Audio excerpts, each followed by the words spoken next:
and welcome to Ohio Valley Couponer. Today it is Thursday, December the 12th of 2024. I'm coming at you guys with another video.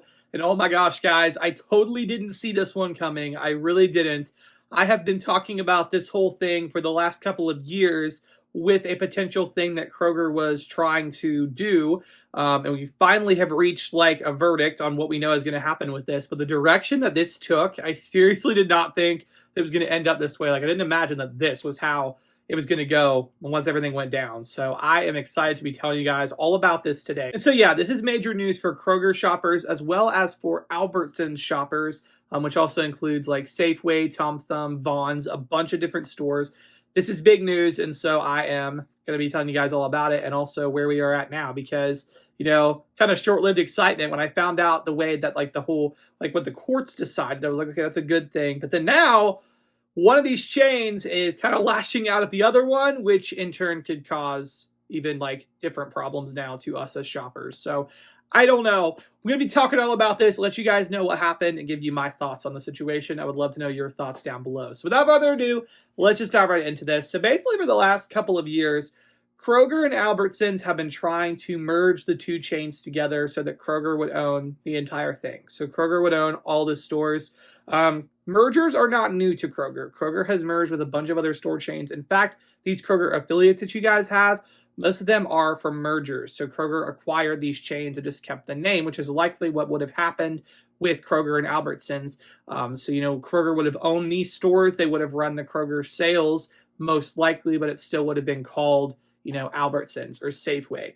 So Kroger has done these mergers many a times, but the thing with this one is this merger was massive. It was a $25 billion merger, merging these two largest grocery store chains, other than like Walmart, which I guess we would also consider a grocery store chain. But these are two of the largest grocery store chains, Kroger and Albertsons, merging those together. And they have faced lots of pushback from the government, from different states, lots of pushback because people are worried about the impact it would have. Because I've talked about it on my channel quite a bit. And several of you guys have been like, okay, I have Kroger and an Albertsons in my town. And that would mean if they're all owned by Kroger, there would be no more competition in your town, which is never a good thing. That is never a good thing to have less competition, because if they don't have to compete, they can charge more for stuff because there's no like, when there's more competition, they have to do things to get customers to come in. So through sales and stuff like that, they have to entice customers to pick their store over the others. And you know, just common sense tells you, despite what Kroger and Albertsons, they both reiterated, oh, this is going to be great for our customers. But common sense tells you, especially in these areas where you have a Kroger and an Albertsons store, if you get rid of one of those, that's not going to be good. It's going to result in higher prices, and it's not going to be as good for the customers. And plus, all the job losses that would have happened because they're not going to keep two Kroger stores open right down the street from each other. So it definitely was not good, but the companies wanted to do this. However, we now know as of the last couple of days, the Kroger-Albertsons merger is definitely not happening.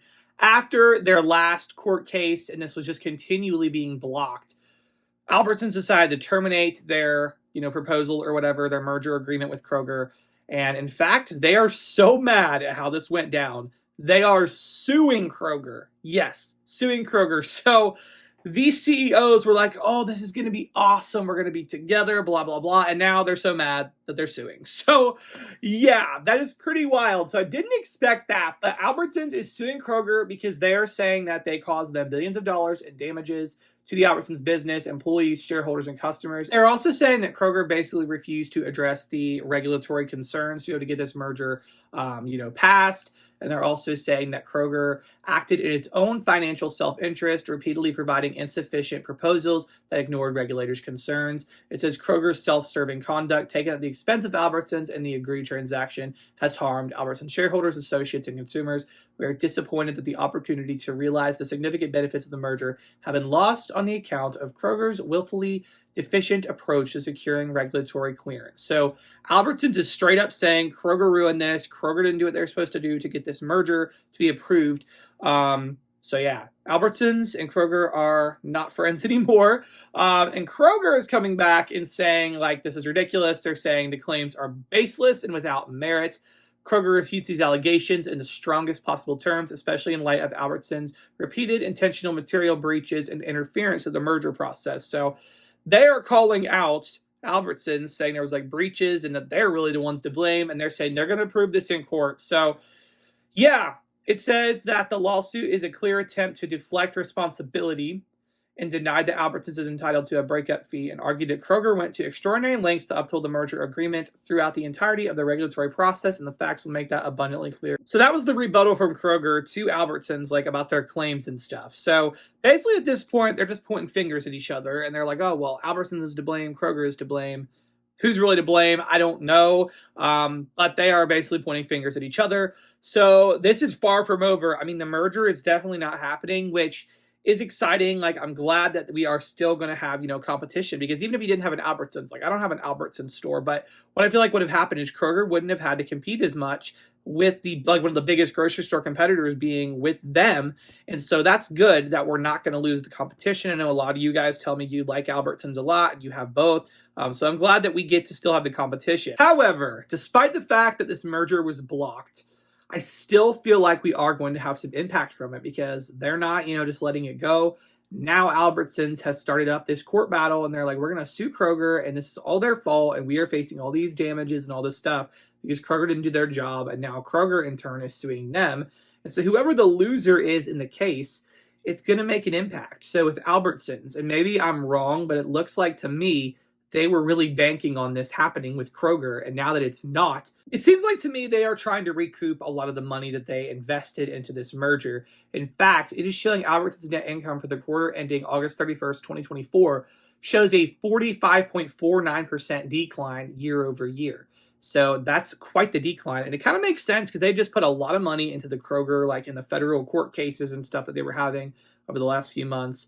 About Albertsons, in the Kroger merger. They probably put a lot of eggs in that basket, and now that it failed, they're wanting to recoup that. And you kind of got to wonder, why did they want to sell in the first place? If they were in great shape, why? Why sell to Kroger? I don't know. That's my thoughts on the matter. I don't know. But if Albertsons, they don't get the money, let's say Kroger wins, where does that leave them? Can they continue operating? Or, can they bounce back from this? I guess we'll find out. But let's say that Kroger loses and Albertsons wins and Albertsons gets all this money. Where does that put Kroger? Are they able to bounce back from such a big court case? Like, I don't know how much money they would be having to pay out to Albertsons. We don't know. Could that impact them? It's all speculation at this point. It's going to be very interesting. This is far from over. The merger, that whole thing might be over, but the impact, the aftermath of it, that is not over. So we got more to talk about with this, but I want to give you guys the update. Kroger and Albertsons are definitely not merging. In fact, they kind of hate each other now. So yeah. Anyways, guys, that's all I got for this video. I wonder what you all think down below. And yeah, thank you so much for watching.